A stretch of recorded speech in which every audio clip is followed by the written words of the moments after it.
Oh, the world is acting up. But thank God the Paranormal 60 News crew is here to pull it all together tonight. Demonic Beatles, Goblins, and Time Traveler Edition, right here on the very best in paranormal talk radio. I'm Dave Schrader, and this is the Paranormal 60 News.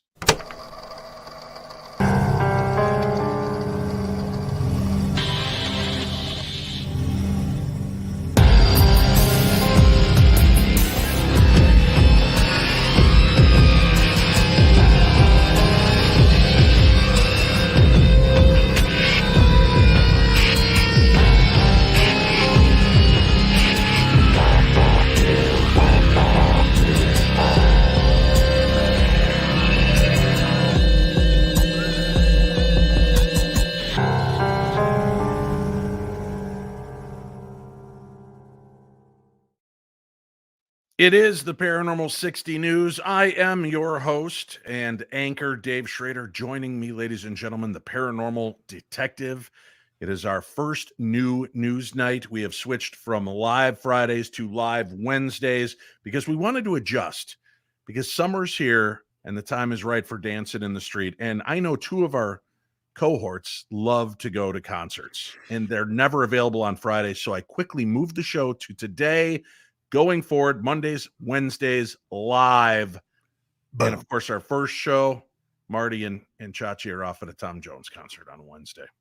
Hey, I've been wanting some private Dave time, so I'm good with it. See, you could have had it. See ya. You could have had it, Craig, but I got to be honest. I hadn't heard from you all day, and I told Chachi, I said, I'm getting nervous. I haven't heard because I'm working, Paranormal Detective. I'm usually he's like, hey, I got the news. I'm ready. Are we good tonight? Usually I get those little... You don't trust me. Those messages, and I'm like, I don't know. And trust you know what? Is implicit.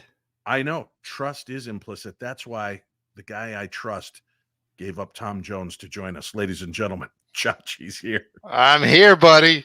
Listen, we all know Greg's texts all day long. Are we ready? We're like, stop texting. Yes, we're all going to be there. And then today, dead silent.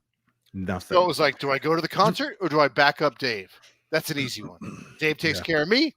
I'm here. Yep. And then Lawson shows up.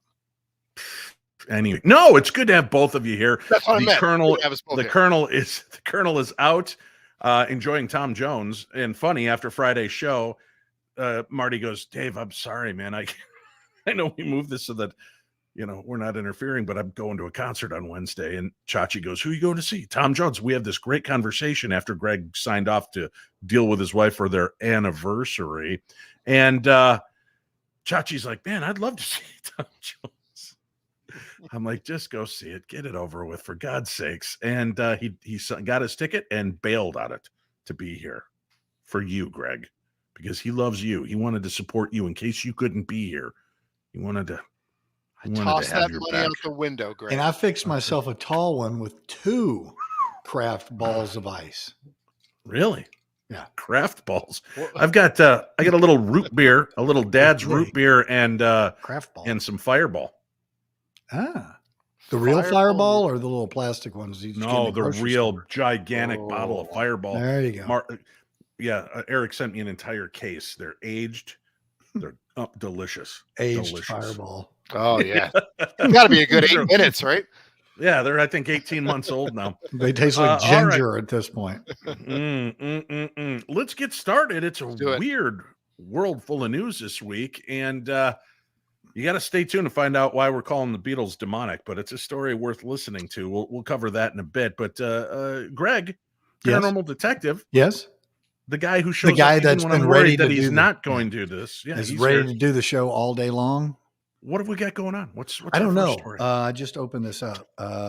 Looks like, let's see, glowing UFO over Las Vegas baffles locals as military and airport deny any knowledge. Look at those things. Those are UFOs. Numerous Las Vegas residents witnessed mysterious group of glowing UFOs in the night sky last week. What makes the UFO sighting even more strange is that area military officials and local airport deny any knowledge of the involvement. The glowing UFOs caused such a stir that 8 News Now in Las Vegas decided to investigate. Do you like when I say 8 News Now? I do. Yeah.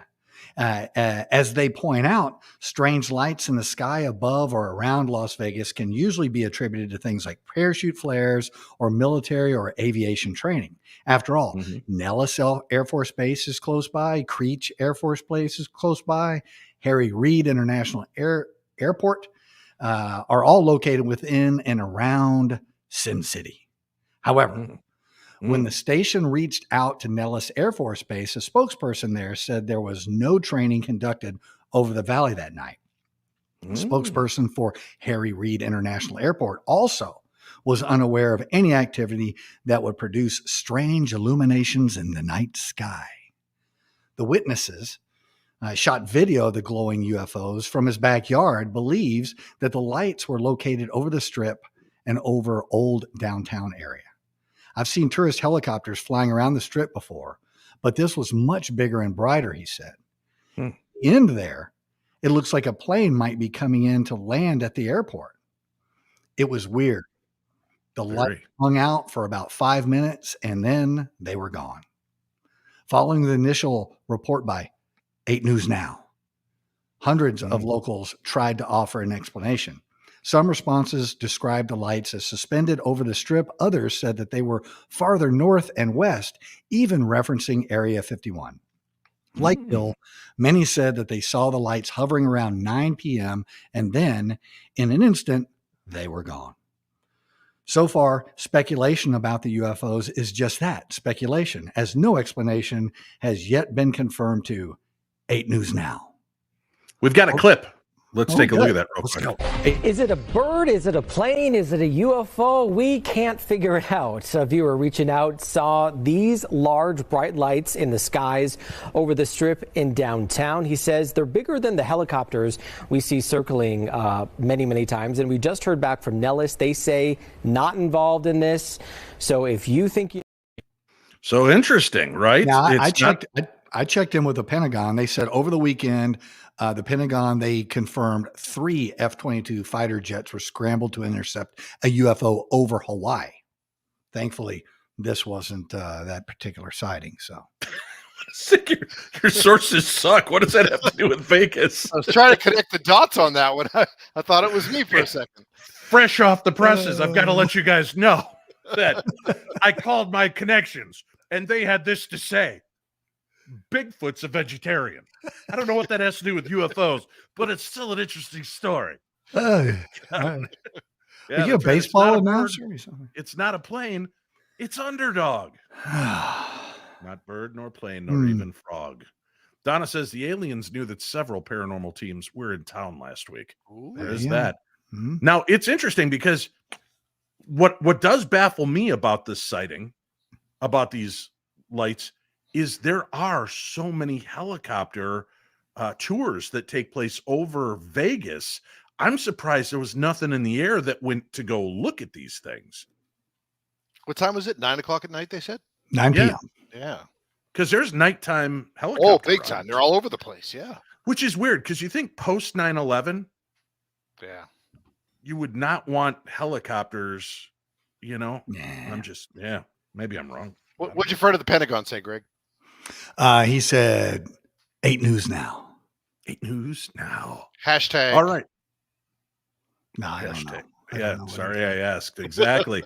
Hey, our next story, the real-life Fox Mulder actually quit the U.S. government after the chiefs refused to listen to his UFO warnings. The truth is out there, and the real Fox Mulder has a mission to understand it and try to find the truth. Lou Elizondo, who led the United States Defense Department group called Advanced Aerospace Threat Identification Program, also known as ATIP, they investigate UFOs, UAPs. He's no longer employed by the country's government. Elizondo, whose job was to investigate sightings of unidentified flying objects encountered by military personnel, is going to tell the story of how he quit his Fox Mulder-like job with the government after he was summarily ignored and dismissed while trying to alert U.S. officials to a particular sighting. Elizondo says He received video of a UFO sighted near two Top Gun pilots during a training exercise near the nuclear-powered aircraft carrier, the Nimitz, on the coast of Southern California back in 2004. Pilots who saw the craft described it as a 40-foot-long tic-tac shaped vessel with no wings, no windows, and no propulsion system. It did stunts, and it went at speeds that no known human-made jet could possibly do.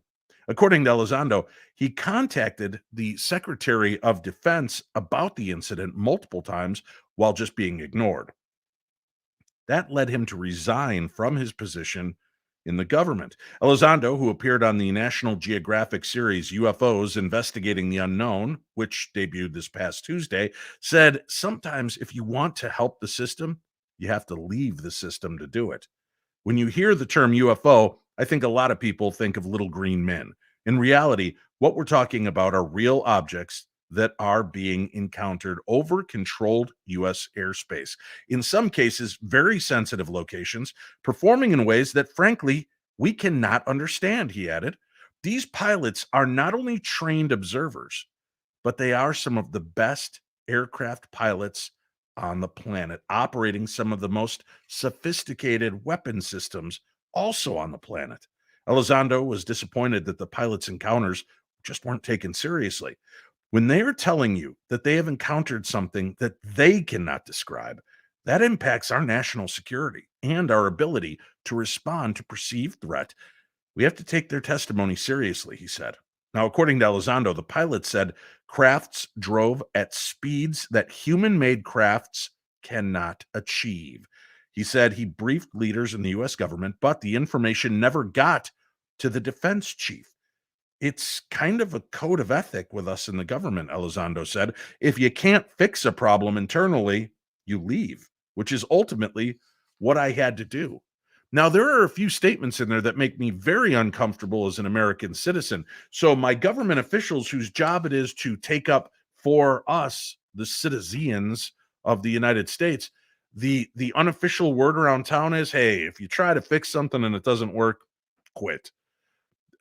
That to me is a little disheartening that that's kind of the level that they feel, and shows you just how truly mucked up our system is.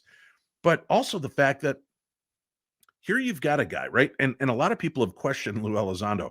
He has been very vocal, Greg, very vocal about his position with the military and the government, about the things that he's seen, and nobody from the government has disavowed this guy. Right. Yeah. Right? Yeah, the interesting thing about government is they kind of run off all the very open-minded and credible and creative people. The people that are thinking outside the box, they're hammered so hard to keep them in the box that, at some point they just go, I'm tired of talking to a brick wall. I'm going to go someplace else and try to affect change in some other way. PMC Ryan says we need more people like Elizondo and government to help continue moving the needle forward in the UFO UAP world. I agree with you, Ryan. It's crazy what's going on. I was going to say, have you ever interviewed him, Dave? I have not. No. There were a few times that I had reached out, and it was like I had his people working something out, and then huge news hit, and he was being pulled to major news outlets, and little old Dave didn't get the hook. But I do have a hope that I'm going to see him at one of these events eventually, and I'm just going to roofie him, drag him to my room, and tie him to a chair and make him be interviewed. That's how we met Greg. Yeah, that makes sense. Yeah. I figure, unlike the government, when I can't effectively do something on my own, I'll just take it into my own hands to drug, tie up, and interview. Yeah. And I've got Greg Loki on my side. Is awesome. Hey, thank you, Loki. We appreciate you, awesome. And we appreciate the support for the show. Super chats, super likes, super stickers are all turned on. It's ways that if you're watching the live video, you could show a little love for the show. So please, if you feel so inclined, do so. Or if you just want to make a direct donation, you can Venmo me at Paranormal60. At Paranormal60. Thank you very much. All right, we've got more stories to share. Greg, yes, you're back up because we didn't know until literally 20 minutes before showtime that Chachi was joining us. He's got stories, but he he was pulling them feverishly at the end of the show. All right. Well, if anybody expects a great pronunciation of this, I know what you've done to me here, Dave. I completely All right, hold on. understand. Shall we all? It's the reason I joined. Get Greg. ready. Go ahead. Ready? Get ready. Let's just All right. let's So take the warm up. The warm I'm up gonna step. start. I'm actually killing the Jameson orange tonight. Okay. All right. I apologize to all those professional listeners out there that I failed Spanish 3 times. Yeah. Mhm. So, mayor reveals discovery of alleged goblin remains in abandoned Mexican warehouse. Yeah. Aliens, Bigfoot, the locks, not To his credit, he called it. Yeah, he called it with it. But the funny thing is, he screwed up Loch Ness Monster. That's not even a Spanish. Oh my God. That's a Scottish word. You can't expect me to know that. and now goblins. Here we go. At least that is what Francisco Merrill Flores, the mayor of Huasca de Ocampo in Mexico, is claiming. The goblin was discovered in Santa Maria Regala, located northeast of Mexico City, at a site of construction work on a derelict warehouse. I'm pushing it. Come on. Samples have already been taken and determine a scientific explanation. Oh man, These are the English words you're I don't torturing. get this. Yeah. It's not what I expected. I think I stressed myself out, man. I think something happened. Take a sip. That'll release your stress. Was that the gong Is that show? a gong? That was my spine releasing. Look at that little guy. gong. Look at him Get it go. on. What a cutie. Right. Pull the comments down for a second. I want people to be able to that are watching to see this creepy little goblin Look at that thing. little guy. Yeah. So the goblin is also referred to as a Yes. nuala. Yeah, Very nice. nuala. Yeah. A human being who has the power to shapeshift into animal form. So the New York Post reports that the goblin is currently on display at Museo de los Duendes, which means the Goblin Museum in Huasca de Ocampo. Right? If it had been found in another municipality, it would not have been so relevant, says Flores. But due to the themes of goblins and the mystical here, there is a cultural and social demand to give it importance. The region is known for its lore about goblins, nualas, and other mythical Mayan entities such as aluxes. Yeah. They're little mythical woodland elves there. Flores added that regardless of what the creature actually turns out to be, everyone can value it themselves based on their beliefs and traditions. This goblin isn't the only otherworldly creature that had popped up this year. Back in February, Mexican President Manuel Obrador tweeted out a photo of what he claimed is an alux, which is one of those little woodland elves. Yeah. Except there's alux and alux because it's plural or singular. Okay. If we could rewind, I would please like you to again, the president. What's his name? Manuel Obrador. Obrador.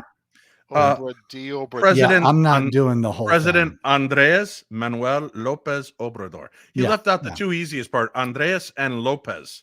Yeah, I would have just called him Dr. Lopez or President Lopez. Yeah, I would. But his last name is Obrador. Obrador. But nobody knows. President he is the Obrador. president. But he is going to seize everybody's, private industry Arts. and stuff like that. So. Got it. Wow, that's a heady remark. Are you sure of that? How do you know that to be true? Let me guess. Friends of the Pentagon? I don't know. All right, I got people that tell me stuff. I'm down here in Mexico. I'm down here in what was Mexico at one time, in a place called Texas, and I'm closer to Mexico City than I am Washington, D.C. So there you go. Hashtag sorry I asked. I wish I could speak it.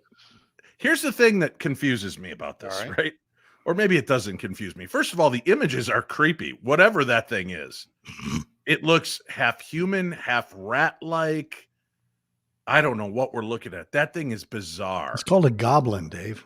I know, but what luck that they happen to find it Hmm. in the town where there's a goblin museum.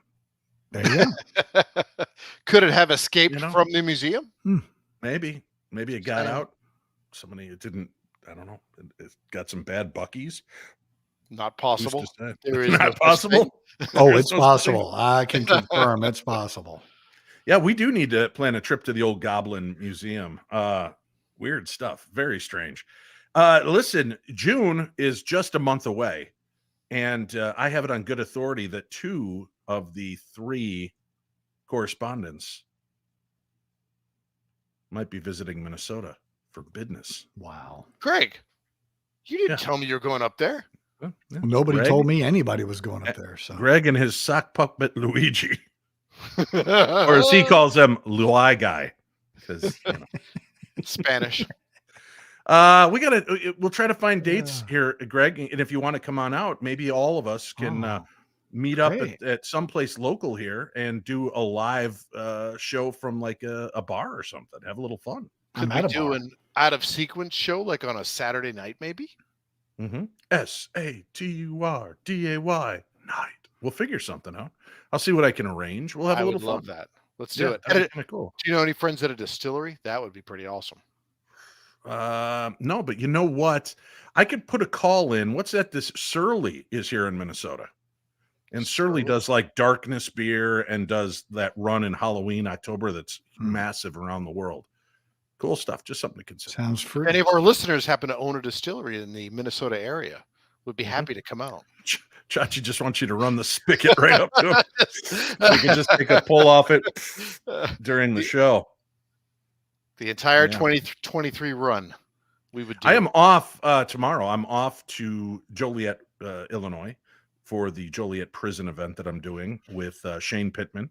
And we're excited to do this. And this is our only trip to Joliet prison this year. The only ghost hunt we're going to be doing for the weekend. And I'm just so psyched about this, guys. This place is crazy. I'm going to be talking on Monday night in the latter part of the show about the activity that takes place during this investigation. This is one of those new locations to me that's like a kid with a new toy. I love Joliet State Prison. I cannot get enough of this place. And I'm so psyched to get back into it. And coming in with all these new friends and so to go back and check this out. It's exciting. Guys, honestly, we should figure out a weekend when we could do a Paranormal 60 gathering there and just hold court at the prison and have just a grand old weekend. How far is that from Lake O'Hare or the city of Chicago? I think 45 to 55 minutes away from O'Hare. All right. So you could be there in an hour. Well, Chicago traffic, maybe 4, but yeah. Yeah, that's true. No, it's only like a 14-minute or 14-mile deal. That's why it takes you about a half an hour, 40 minutes or almost an hour to get there. All right. Let's get to what, Greg, did you have something to add? No. I'm good. No? Are you sure? Yeah. I didn't know if y'all wanted to sit together. Y'all were talking across me here. And I was just Oh, no. y'all want to sit together. That would be rude. This is much easier. See, this is, we don't have to, hey, Josh, how you doing? You look Good to great, see you. man. Is that the right way? Yeah. And now that there's nobody in between us, I can hear you so much more clearly. Hey, Greg, you're back. Welcome back to the show. Good to see you. My computer keeps lagging. Is that what it is? I guess so. Yeah. Your computer. You're All right, running it. let's get back to it. Go ahead. You guys, are you familiar? There is a brand new Indiana Jones movie coming out this year. Indiana Jones and the Dial of Crusades. Soap. No, Dial of Destiny. Oh, Which to me is a really lame title, The Dial of Destiny. they're probably Maybe I'm wrong. in the world though. Right, but it looks amazing. The AI that they've used to de-age him and give us, I guess this movie's going to be shot in many different eras of his life. So we're going to get to see Indy in all these different facets. And the new AI that they're using is so incredible. Now, if you saw Rogue One, at the end, there's that surprise of, oh my God, there's Princess Leia. but it looks like somebody wearing a rubber Princess Leia mask. It was not great CGI, not great AI. The new stuff is unbelievable. And Harrison Ford in an interview was talking about the fact that, well, Universal and Lucasfilms owns all this footage of him. So they have him from every possible angle. So when they fed it into the computer can do remarkable things. And I know we've kind of talked about that in the past. We've talked about how interesting it is that AI can make these leaps. And earlier this week, Chachi, I sent you a song.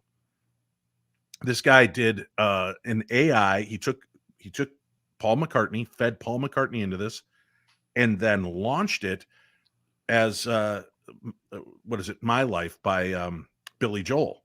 Yep. Right. Yep. And it's unbelievable.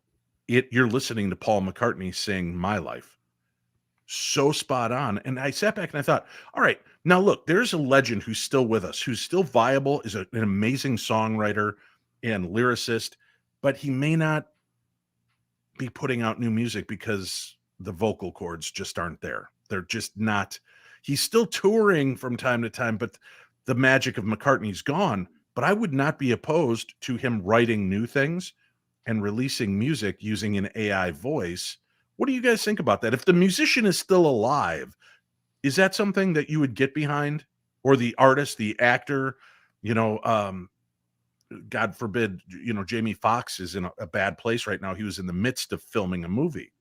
If he gave the nod and he's not able to complete the movie but is still alive, do you think that if the artist is still here, that it is a good tool for us to continue to see our favorite actors, actresses, and musicians?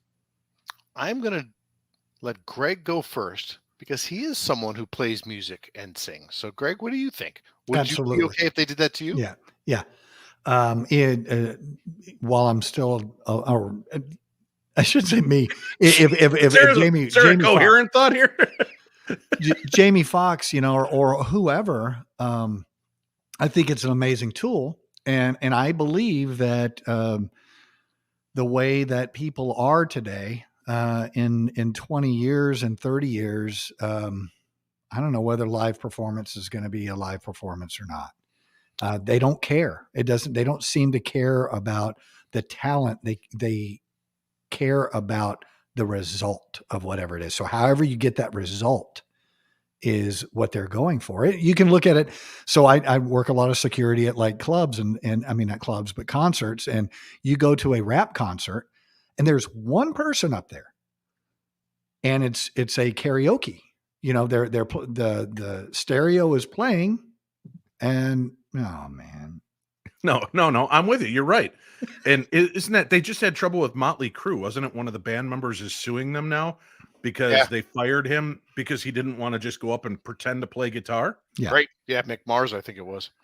But back to your question, right? This all started, was it about 20 years ago, 15 years ago, when they started taking duets with Elvis, right? They took his vocals. Actually, the first ones was with Natalie Cole, his daughter. Wow, that's right. Released that whole album of doing songs with her father. That's what I was going to bring up, but so I saw the other day that the Elvis movie, they did duets with Elvis with various different singers of today. So they're already taking kind of that and merging it together. At the end of the day, music is art, right? And so art is what you create. And so if they're creating a voice, I'm okay with it. Yeah. Well, I think specifically if the artist is still alive and viable and can create music, I'm not saying I want to go see him on stage lip syncing to a fake voice, but new albums coming out with his voice, with brand new music by McCartney, I think would be remarkable. I would rather see a McCartney song that he can't sing today that they create with AI over him being dubbed over a Billy Joel song. I'd rather see his original stuff. Sure. Yeah. So I'm with you. Question: What age did you think they used for his voice? That sounds like it was probably. To me, that sounded like it was the probably early 80s. That's exactly what I thought too. That Michael Jackson say time. Right. It was incredible. Just go out and Google it. And the guy that does it, he's done probably about 10 of them now.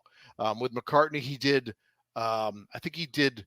Who's the lead singer of Nirvana? Kurt Cobain. Kurt Cobain. He did a Kurt Cobain singing I think it was a Pearl Jam song.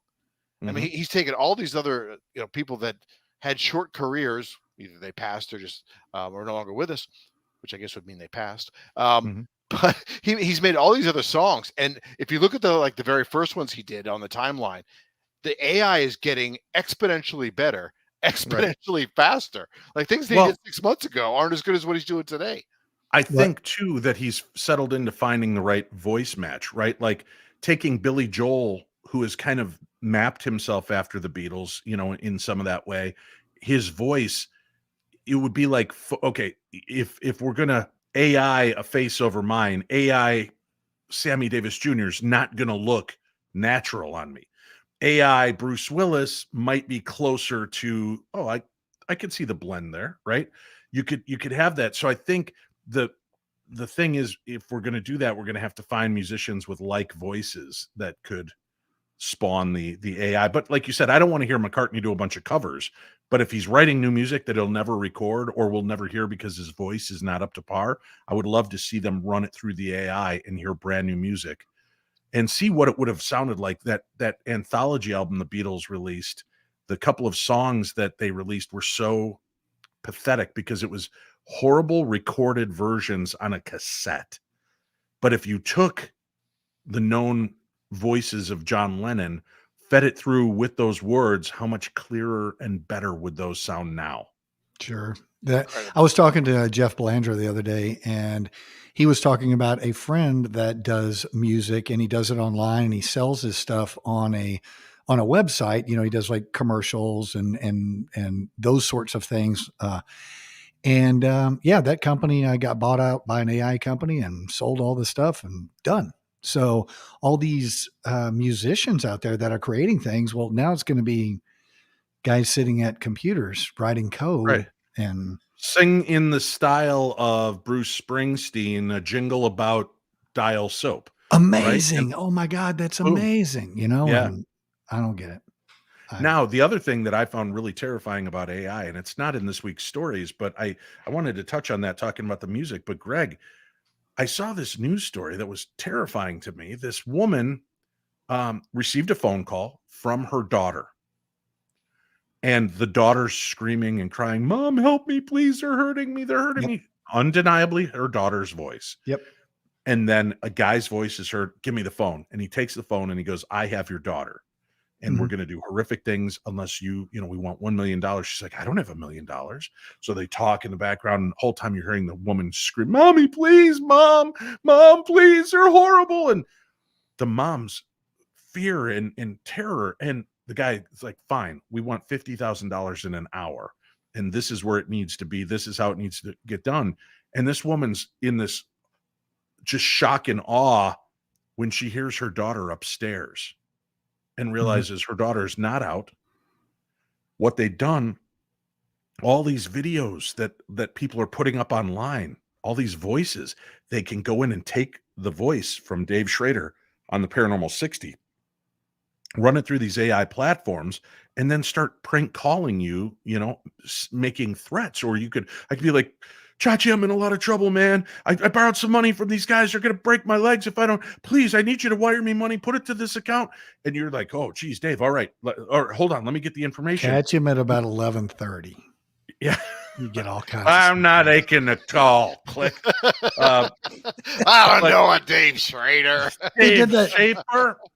The Running Man. The movie The Running Man with Arnold Schwarzenegger in it.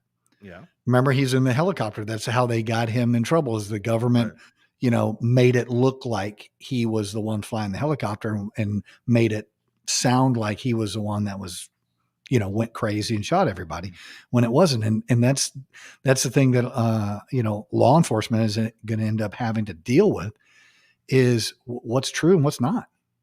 It's going to be very difficult. Would that be almost a type of swatting, Greg? We hear a lot about swatting, right? Sure. Yeah. Wait, what is swatting? This is new to me. Well, Greg and I are in law enforcement, so it's probably a conversation we should have offline. No, Greg, go ahead. You can explain. Oh, I've been on several of those calls. They'll call in, let's say a shooting, and we'll respond. We had one where a Uber driver got mad at one of his fares and dropped him off, and the next day called a SWAT call on that guy's house, and used his phone number, masking his phone number. So when we traced it, it actually came back to the house, and it's a neighbor calling saying he's shooting up everything. Somebody's dead over there. And so we respond, everybody, the whole cavalry's going. And then once we get there, it takes us about an hour to figure out what's going on. And sure enough, we trace it back to the Uber driver that got mad at the guy the night before. So, and we've had people that will sit in a park and kind of off to one side and then call in something happening and watch how police respond. So we kind of pick up on that now, and we look for those people on the peripheral, and we'll go and identify them also, just because it's a thing now. So God, as if it isn't hard enough being a law enforcement official and the things that you've got to run into. And now you're getting false calls and brought to locations where there's guns, which means you guys got to come in guns blazing and ready to do what it takes to stop a potentially deadly scenario. The one takeaway from that video, the woman was talking, she said, have a safe word with your family. Have a safe word. So in the event you get a call like that, you can say, all right, tell Chachi I need to know the safe word. And if they don't know it, it's, you could discontinue the call and move on. But it's terrifying that there are scumbags out there doing this, terrifying parents to the level. And let me just say this right now before any jackass makes a comment or sends me an email. Well, if they get tricked, they deserve it. Don't be an ass, because they don't deserve it. As a parent, even if the voice is kind of like my kid, I'm going to immediately go into, how do I fix this? What do I do?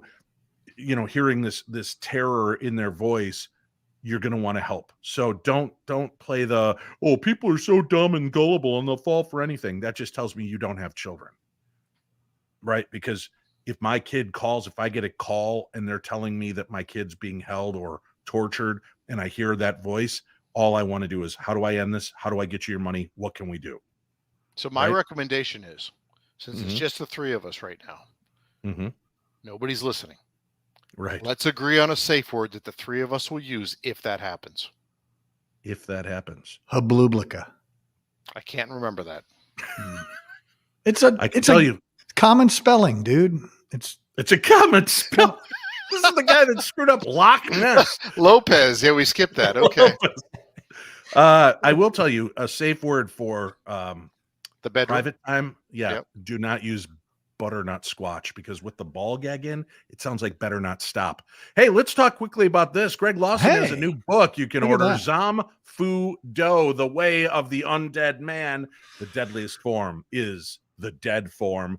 You can get a copy of the book. You can check out all the information. We have a link for Greg's website on today's program guide, so make sure you go check that out. Pretty cool. And yes, that is legitimately a book, folks. That's not me doxing you to buy a book that doesn't exist. Hey, the white crane system, why not? Exactly. It's good to see that Loki is using our hashtag. Sorry I asked about our story. Oh, stop it, Loki. I thought it was fascinating. AI is in the news and a trigger word for a lot of people right now. I don't know where it can go. I can see all the good things coming from it, but it's easy to see how bad things can go. We need to take a quick break. We've got more to discuss, more news. And now that Chachi's well-oiled and in, he's got two stories coming up. That's right here on the best in paranormal talk radio. This is the Paranormal 60, the only news you need to know.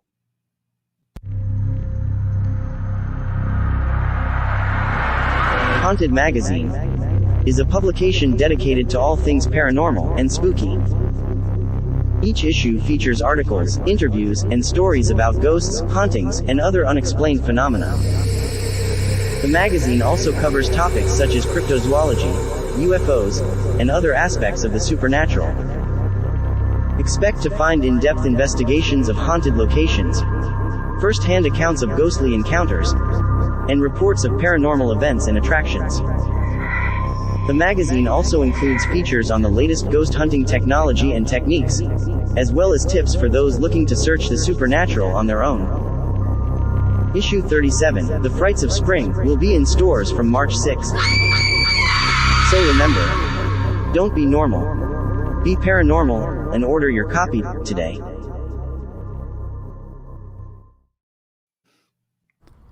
Join us for this amazing paranormal conference that's being held in a haunted school in Glen Beulah, Wisconsin. Haunted Midwest Ghost Tours presents Great Lakes Paranormal Conference on September 22nd through the 24th, 2023. We have some great speakers with Jason Hawes, Adam Berry, Sherry D. Benedetti, Lyle Blackburn, Shane Pittman, Sarah Lemos, Dave Schrader, Jeff Bellinger, along with Wisconsin's very own Chad Lewis, and many more will make this one of Wisconsin's most talked about events. We have over 40 vendors and nighttime investigations at various haunted locations with special guests. Get your tickets now at GreatLakesParanormalConference.com and find us on Facebook under the same name. Choose from VIP, General 3-Day, and Day Pass. Again, that's GreatLakesParanormalConference.com. Hey, everybody, start making your dream of being a homeowner a reality. Or maybe you've already got a home and you're looking to move out and get something bigger, or maybe start to scale down. You want to purchase a new home, but you're not sure where to start because it's been so long, or your very first time. Well, the first step is knowing your buying power. And how do you get that first step accomplished? Well, you reach out to Winnie Schrader. She's a loan officer with PRMG, NMLS number 2322331. You could reach Winnie at 763-203-9641. That's 763-203-9641. Make that first step and she'll be with you every other step of the way. Contact Winnie today. Are you looking to purchase a new home but not sure where to start? That's completely normal because there's thousands of questions that need answers when it comes to a new home purchase. Like, how much do I need to put down? What are the rates? What are the closing costs? What does my credit score need to be? That's where I come in. My name is Winnie Schrader, and I'm a mortgage banker here at Paramount Residential Mortgage Group, also known as PRMG. And I'd be happy to answer any of those questions and help walk you through the mortgage process, because buying a home is a stressful yet exciting time, and I can make it easy for you if you mortgage with me at PRMG.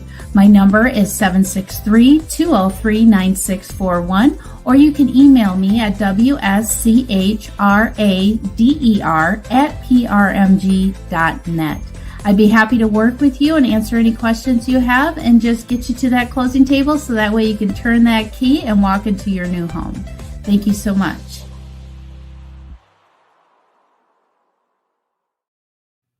All right, we are back. We've got more news to share. I do want to make a couple of quick announcements. Again, for those of you that tune into the video versions of the show only, we are now live Mondays and Wednesdays.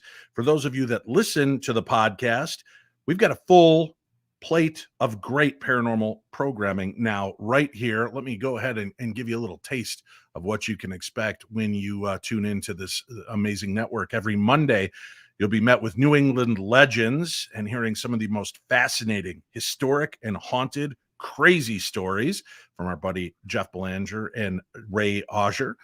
Then on Tuesdays, of course, Paranormal 60 audio is up and available. Wednesday, The Paranormal Mind, a Searcher's podcast with Ray and Shane, and of course the Big Perv is a part of that show as well, so you want to check it out. Thursdays, we're back again with the Paranormal 60 audio for the news segments, and then Fridays we are joined by the delightful Anne and Renata.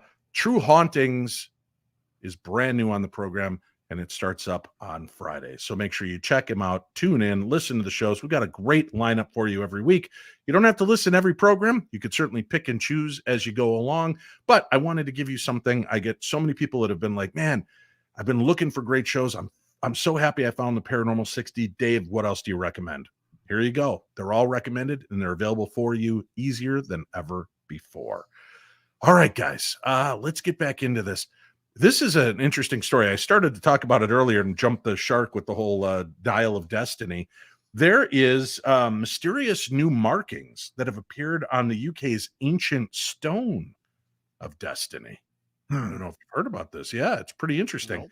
So there's a special stone used in the coronation ceremonies of monarchs in the United Kingdom. It's been this way since around 840 AD. And now we have found for the first time hidden markings on this red sandstone slab that are, or slab rather. Yeah. There we go. I A did red not see that coming, Dave. sandstone slab. You try to say sandstone slab, man, that's a mouthful. Sandstone slab. Yeah, that's a tough one. Red sandstone slab. It will be a part of King Charles III's May coronation. It's an oblong block about 25 inches long, 15 inches wide, and about 10 inches thick. The stone's earliest origins are still a mystery, but it has long held a special place in the royal history of the United Kingdom and is considered by many to be a sacred object, believed to have been moved to Scone about 840 AD by Kenneth I from Western Scotland. This block, also called the Stone of Scone, became part of the coronation tradition for Scottish rulers. It didn't remain in Scotland forever, though, because King Edward I of England pillaged it back in 1296 and moved it to Westminster. It was officially returned to Scotland in 1996. Well, that's a hell of a stretch.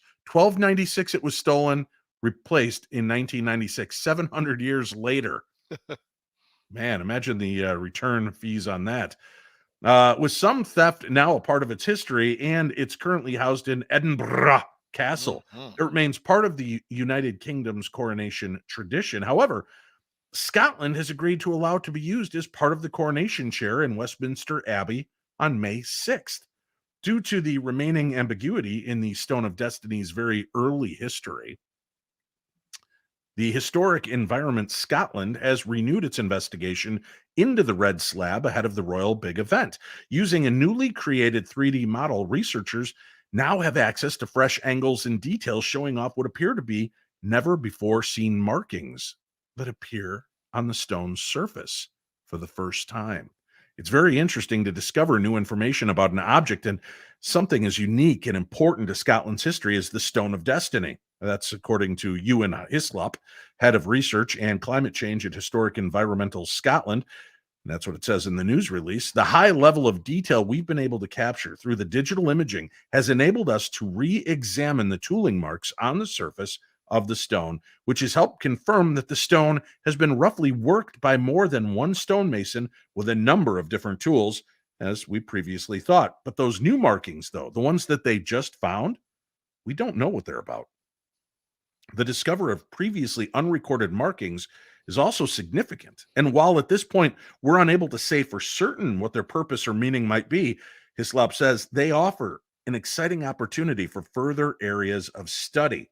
We may not have all the answers at this stage, Hislop says, but what we've been able to uncover is testament to a variety of uses in the stone's long history and contributes to its provenance and its authority.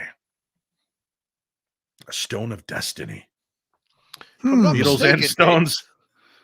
Charles Rosenet says Beatles and Stones on the same show. Cool. Yeah. Charles Rosenet. Yep. Very cool. Didn't we visit that on one of the trips to Scotland? Seems like that's where I saw it. At the Castle of Edinburgh. Yeah, on one of your trips, correct? Edinburgh. Yeah, I'm trying to learn the right way to say that too. You know, you could dislocate your uvula doing that. Do not do that. Brrr, safe word, pineapple.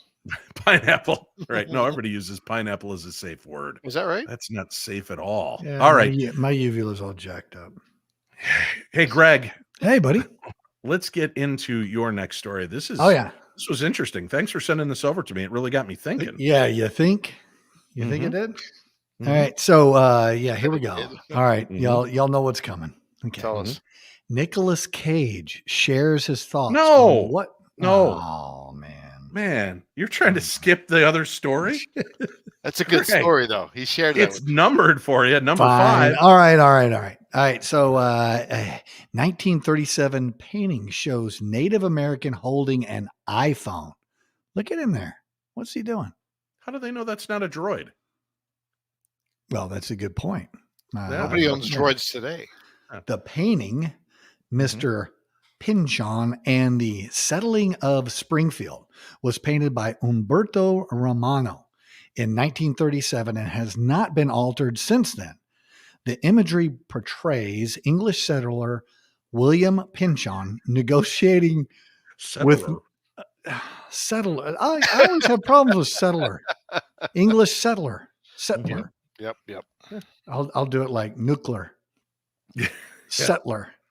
William Pinchon negotiating with natives in Springfield, Massachusetts in the 17th century. In the lower right corner of the artwork, a man can be clearly seen holding what appears to be a smartphone close to his face. He's even holding the object exactly how we do when scrolling through Twitter. Fingers behind it with the thumb in front of the screen clicking on the apps. The mural, one in a series, is currently hanging in the Commonwealth of Massachusetts State Office building in Springfield.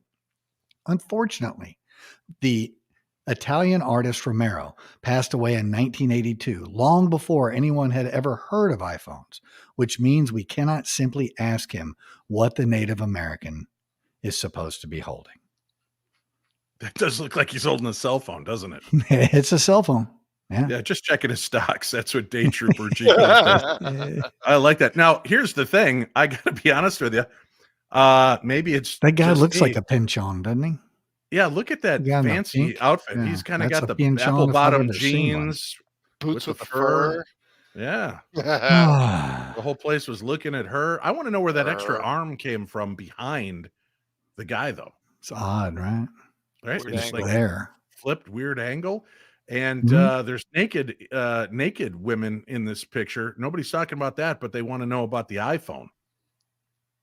Yeah. Look at that. Yeah. That is pretty. Women? What do you think? I mean, in all honesty, looking at this image, for those of you that aren't watching along, please go check out the video on my YouTube channel, the Paranormal 60 YouTube channel. What do you think he's holding? What could that? It's not like, oh, it's a piece of corn and we're just misunderstanding it. That looks like a flipping cell phone. Well, it's got to be corn, Dave. What's that? I'm just saying. Right? It's maize. Right, maize. You call it corn. We call it maize. But not to be outdone, Chachi said, "Oh, you think that's a cool picture, Schrader? Look at this news story. The floor is yours." Yeah, that's a segue into your story, Chachi. Could I first just share with you some intel I just received? I wish you would. I was just using my whatever was in that picture there, and I Googled. What are the top 10 safe words to use? Oh. Look at you guys taking drinks already. So what do you think the number one safe word is? Pineapple was number 2. Oh, Pineapple's okay. Number 2. Yeah. Stop? No. Help? No. Call 911? Here's what they are. And butternut squatch. Tell me what does not fit in like the others. Red is number 1, followed by pineapple, banana, orange, and peach, followed by apple, vanilla, yellow, blue, and unicorn. Colors? That's just colors. What? I don't understand that. Why fruit and colors being the safe word? I'll do that after my next story. I thought this was a family show. Yeah, well, it is. So well, the best part about this is safe words. Yeah. After you type in top safe words, the second thing that comes up on Google is, should a 12-year-old watch 50 Shades of Grey? Greg, no, there's no safe words in that. Yeah, don't ask that anymore, Greg. Nice way to kill the flow, though, because you had a great story, and then we're supposed to go into your news story. Listen, I'm late to the show. Okay. Okay. A painting from the I'm sorry. I screwed up the number. Dang, man. Yeah. Oh, man. Remember, I screwed up numbers last year too. Yeah. Maybe that's what we should do with the show is have like themes. Like this is a painting show, and then we can have like never mind. You find all the news about paintings for me, Greg, and we'll make a whole show around it. A painting show. Yeah. Very, very PBS-esque. Very, very. All right. A painting from the 1850s shows a woman texting on an iPhone. Look at her. You see that right there? Yeah. So She's texting. I'll be right there. the scene looks what you'd see in the 21st century, as a teenager appears to be texting or looking at social media. Like teenager, you What? say a teenager appears to be texting. I'm not supposed to be here tonight. Hashtag I'm not supposed to be here. Too big for a shirt. I apologize. Yeah. No, it's not. I love it. All right. The name of the painting here is called The Expected One by Austrian artist Ferdinand George blah, blah, blah, blah. Yeah, I love his stuff. I've got 3 rubber bubbles on my wall right now. Rubber blows? Yeah, rubber bubbles. If you can tell me how to spell it, I'll put it on a shirt. Right. It shows a young man waiting on a To countryside ambush her. Yeah. holding a pink flower while a girl approaches with her attention gripped by a small rectangular object in her hands. The time travel scenario was sparked on Twitter by retired local government official Peter Russell in response to a similar image being posted. What strikes me most is how much a change in technology has changed the interpretation of the painting, and in a way has leveraged its entire context. The big change that is in 1850 or 1860. What? You son of a... What did I do? Oh, you're doing great, man. Right. It leveraged it all. I'm an invited guest. Treat me like one. Every single viewer back in the 1850s would have identified the item that the girl is holding as maybe a hymnal or a prayer book. Today, no one could fail to see the resemblance to the scene of a teenage girl absorbed in social media on their smartphone. So it's all through basically the eyes of the beholder. Mm-hmm. It is understood that the painting, in fact, shows a girl holding a hymn book while walking as her admirer awaits. There have been many images appearing to show out of place devices and clothing in photos and paintings from the past that have appeared on the internet, feeding a horde with a D of conspiracy theorists. Now, what's interesting to me about this picture is it looks like the light. It looks like part of her blouse is lit up from the light of the cell phone, doesn't it? There is a bit of light there. And the fact that her hands are wrapped around the back of it, but her thumbs are in the front in the texting position. Yeah, her fingers are all weird. Assuming you text with your thumbs. I do. I'm a hunt and pecker. Oh, Nancy Hayes. Look at that look what Nancy said. Tom Jones reference. That hurts, Nancy. That's right. It's not unusual to see a woman texting a Bible. Yeah. Texting a Bible. Can't believe it. We should go see him. It's amazing. Great show. We'll ask Marty about it. What's this one say? Derek says, how about that Mike Tyson fight in the 90s cell phone? You guys ever seen that one? Weird. That's a weird one. The other thing I assume was it some sort of because they had digital cameras back then, right? Or Blackberries too, didn't they? And what was the thing we used to carry on our hips? Other than extra weight? Beepers, yeah. But they were holding it up. Yeah, that's one of my favorite pictures. Very weird. All right. Speaking of very weird, we've only got 2 stories left. Paranormal Detective, you're up. What are we talking about next? Well, let's talk about Nic Cage again, because this is only gonna take me 30 minutes to get through. Looks like AI. Is it just me, or does that look like AI actually? Look at him. Yeah. Look at him. Nicolas Cage shares his thoughts on what happens when we die. On Monday, Cage appeared as a guest on The Tonight Show for a new interview with Stephen Colbert. Yeah. Stephen Colbert. Oh, okay. The two discussed a variety of topics as part of Colbert's questionnaire, presenting some rapid fire questions for the actor to answer. Yeah. After some more fun and lighthearted questions, Cage was asked point blank what he thinks happens when we die. While the Renfield star noted how no one knows for certain, he shared where he stands on the topic. Cage responded, "Nobody really knows. I don't know." Okay, is that how does he talk? Nobody Just knows the trouble he's seen. I think that was Elvis. They say that he says, they say that electricity is forever eternal. Who is they? Who is this guy that he's talking about? Electricity is forever eternal. That spark keeps going. I like to think whatever spark is animating our bodies, once the body is passed on, that spark continues to go. But whether or not that electricity has consciousness or not, who can really say? I can't. During the conversation, Cage provided another particular answer that caught interviewers' attention. He was asked about his earliest childhood memory, and according to the actor, he has come up with memories that may go back before he was born. Cage describes seeing faces in the dark and wonders if that's him actually remembering when he was still in his mother's womb. That's Nic Cage right there. Now, that sounds weird. For those of you that are listening, I apologize for the next few minutes as I show these photographs, but that spurred a thought in my head. Have you guys ever seen the photographs of people's ultrasounds where they capture what appears to be not just the baby, but a ghostly face? No. Yeah. No. So here's the first one. Ooh. You can see the baby.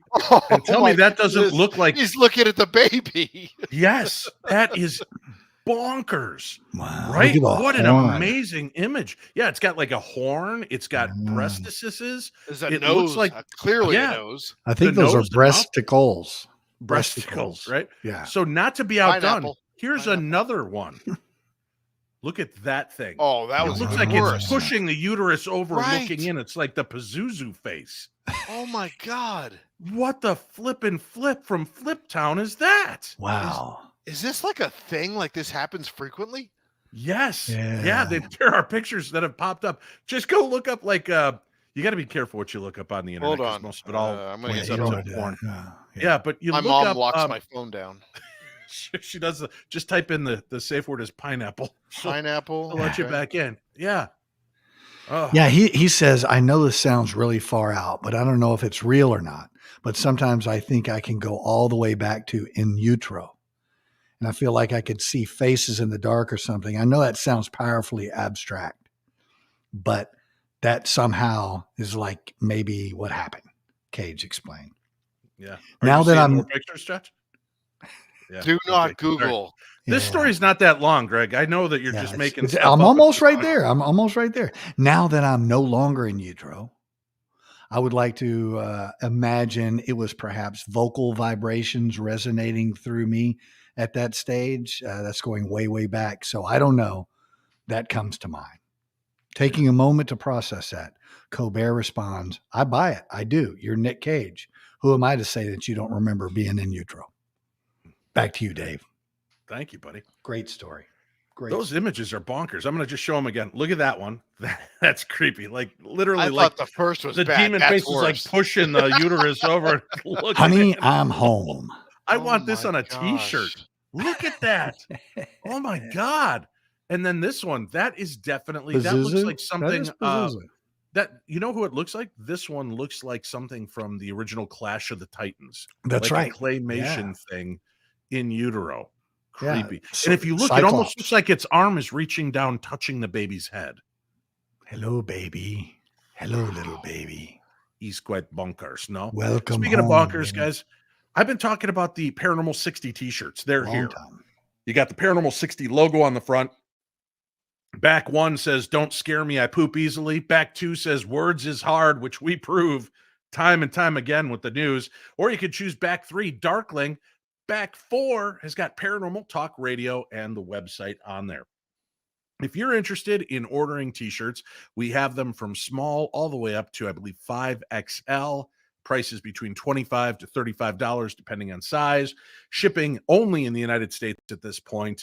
So if you're interested, you can email me, Dave at paranormal60.com. Tell me which design you want, how many you want, what size you want. Include your email and your mailing address.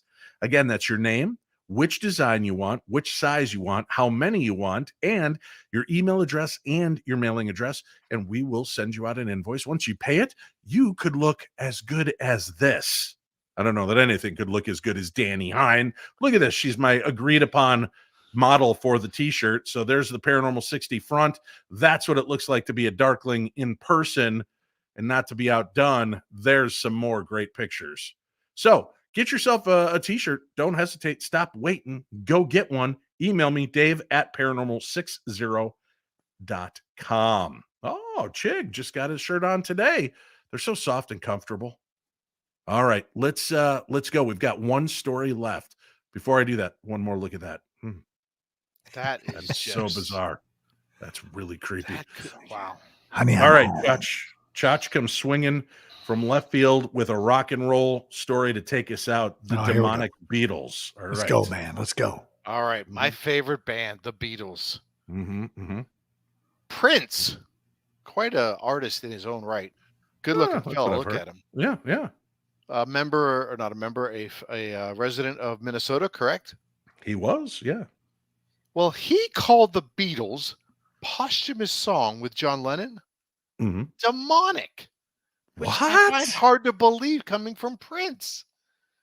Singer, songwriter, musical genius, and actor Prince once criticized the Beatles for a song they released 15 years after John Lennon's death. Back to what you were speaking about earlier, the album Anthology. You know, in 1995, the Beatles, the remaining Beatles, right? McCartney, George Harrison, Ringo Starr released that album, which was a collection of behind-the-scenes stories and unreleased demos in the format of a documentary, if you will, a compilation album. Well, part of that anthology included a new song from the Beatles called Free as a Bird. The song included unfinished audio of Lennon, who was never able to complete the track.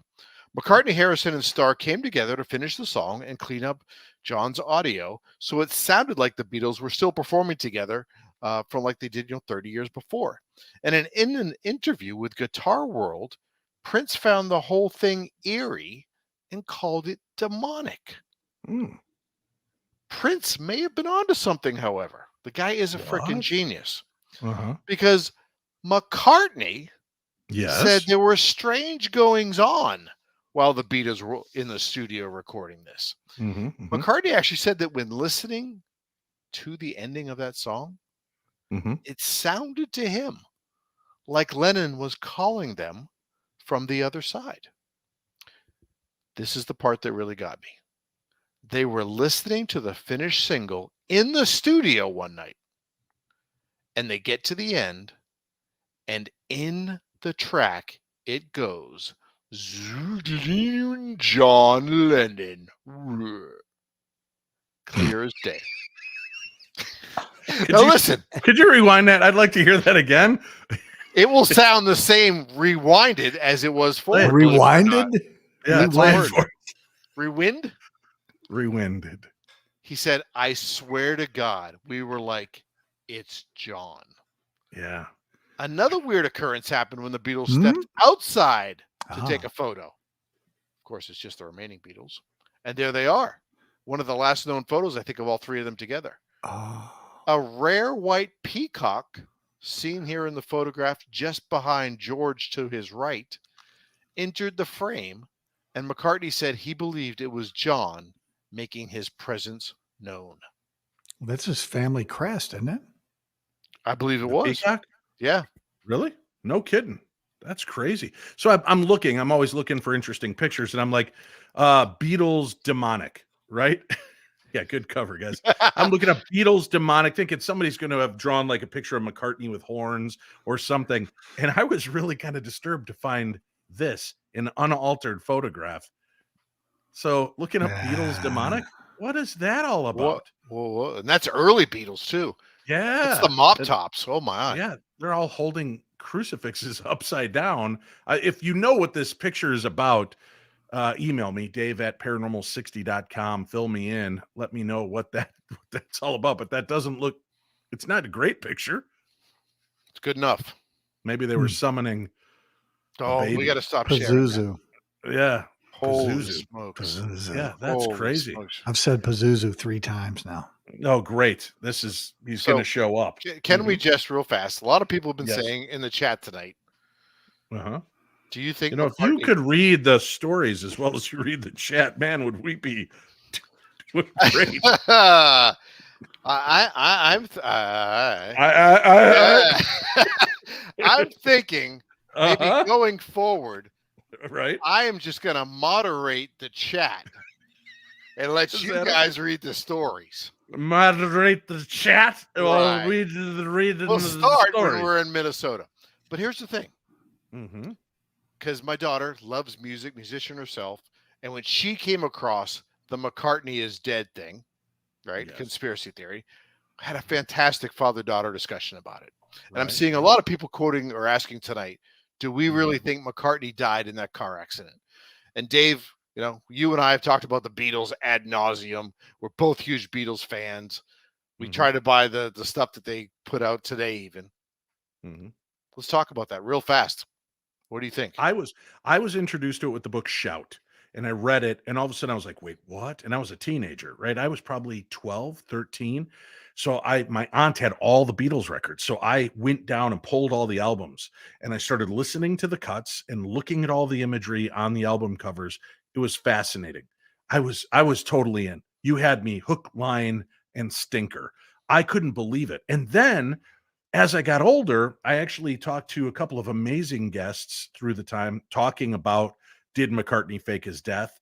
And there's some compelling arguments, obviously, on both sides of it. Do I think so? No. But then I started seeing some of the photographs, and it was like, oh, this is interesting. So, like, here's the picture of McCartney pre-auto accident where he supposedly died. Here's pictures of McCartney within a year. The tip of his nose is up higher when he's younger, pointed down more when he's older. The eyebrows arch a different way. The ears connect in a different way, which, Greg, you know that, right? I mean, the ears never change. So there were some really interesting elements to me that made you sit back and scratch your head and go, that's really weird. Something's going on. Yeah. It's a crazy conspiracy, Day Trooper says, but the Beatles albums from 66 onwards have a lot of apparent clues alluding to Paul's death. Agreed. Now, is that also genius marketing on their point? Because everybody turned against the Beatles during the whole "we're more popular than Christ," and they're burning records, right? And then all of a sudden, there's this whispering, and we start talking about the fact that Paul McCartney's dead and that somebody's replaced him.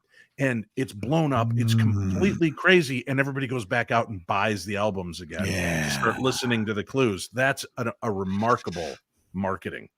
Yep. I don't know if you can see what Day Trooper just said. It says there's a YouTube video floating around where Paul steps away to talk to George Harrison's wife. And she says, "Hey, Billy." Oh, that's a little weird. Hey, this just tells me, you know, we've got like one free night a week. Maybe we take all this music talk to like one night a week where we talk about these kind of things and how it ties into the paranormal. Because hey, Big Nose Kate. Excuse me? I don't think that was appropriate. Oh, that's no way to talk to his name's Dave. I'm at Big Nose Kate's bar right now. I'm sorry. I'm at Big Nose Kate's saloon, and I'm doing a little time traveling. Greg's having a conversation in his own head. I love it. Yeah, I'm all about it. I'm all about doing a rock show. We'll do something along those lines. But going into this, I think it's a fascinating topic. I think there are a lot of weird elements to it that certainly make you sit back and scratch your head. The OPD on his shoulder officially proclaimed dead, or Ottawa Police Department, whichever you want it to be. There were so many different weird aspects to all that they did, but kind of the genius of it all, right? I mean, so many of the things kind of unfold. Greg, you a Beatles fan? I don't know if we ever talked about that. Huge Beatles fan. Oh, okay. All my first songs I learned in the guitar, all Beatles stuff. Yeah. Yep. Yeah. There you go. So love it. Yeah. You shortened it. I like that. All right. Well, that's it. I went from the Beatles to the Cars. I don't know. Go figure that one. I hung on to the Beatles for a long time. Cars. So what are you doing this weekend, Dave? I am off to Joliet State Prison for the event. I do want to make one quick mention since we're talking music. Our buddy, Blind Dog, he was quick on the trigger, reached out to me right after last Friday's show. He's like, "Hey, man, the theme ain't going to work. I need to change it." So it's a new theme for the end. It's the same theme, but he's punched it up and brought us the updated version So, ladies and gentlemen, as we bid you a fond adieu, I will be back with you next Monday with more of the best in paranormal talk radio. Chachi, thanks for showing up, blowing up Tom Jones for us. And Greg, what did you want to share as we're heading out here? Just want to miss you in Tombstone, Dave. You're going to be in Tombstone. Yep. Tell people about it. Let people know what they can do and if there are tickets still available. Tickets are still available this weekend. Tombstone Wild West Paracons, the first Paracon. Dave Schrader would have been there, except he had already signed to be up at Joliet. So he's going to miss out. And if you don't want to miss out, man, it's going to be a good time. Where else would you want to go? Yep. Not many places. If you're not in Joliet. Being in Tombstone's the next best place. Yeah. If anybody wants to see me this weekend, I'll be seeing Ed Sheeran in concert in Dallas. So you can come up, say hello. Who else are you going to be seeing this weekend in concert? Oh, I got the surprise of my life this week when one of Dave's old buddies, or because of his relationship with somebody, hooked me up with some incredible seats to see Bowling for Soup. What a great band from the 90s. My daughter, who was born in 99, loves Bowling for Soup. And so I reached out to no, seriously, Dave, she does. Jared, if you're listening, I apologize. Apparently, Chachi wasn't paying attention when I told him about the tickets. It's Jarrett Reddick from Bowling for Soup, but he's released his new country album, and it's going to be his country show. Did I not say that? That's no, listen, you said Jared. Listen, I'm well aware this is what I'm going to see. What is it? Oh, transmission. Jared, sorry, that's what I'm talking about. It was he was cut out from the energy. Blind dog. You know what blind he meant. dog. Yeah. Blind dog. Blind dog. That's right. Look, all right. Kate. Where's it? Look at. All right. That's it. Thanks a lot. Comments. Take care, Blind Dog. Thank you for the update. Bye, everybody. Theme. And he recut the entire theme. He said it's got more of an HR Puffin stuff feel to it. I love it. Ladies and gentlemen, thanks for tuning into the Paranormal 60 News.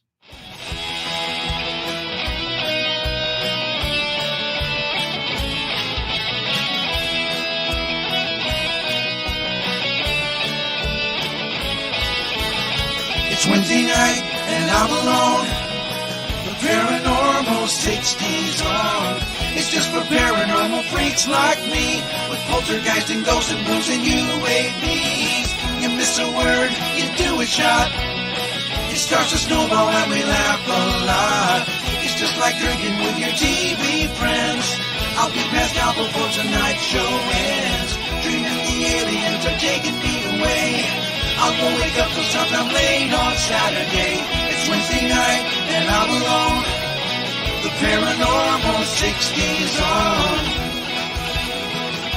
Schrader's on. Schrader's on. Schrader's on. Chachi and the Colonel and the Paranormal Detective, all these traders copy and they all will be corrected. He's got protected bracelets and some crazy magic tricks. Even Scully cannot save him from the voice of Stevie Nicks. Schrader's on. Schrader's on.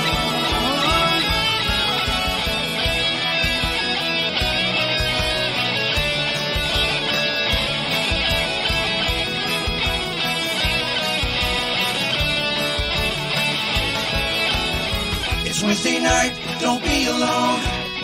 The Paranormal 60's on. Now one day Dave might even put me on his show. There's a ghost in my mom's basement, man, I live down there, I know. It's Wednesday night, don't be alone. The Paranormal 60's on. Schrader's on.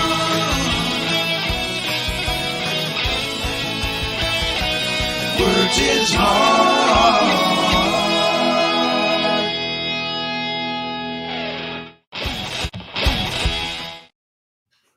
Chachi has left the building.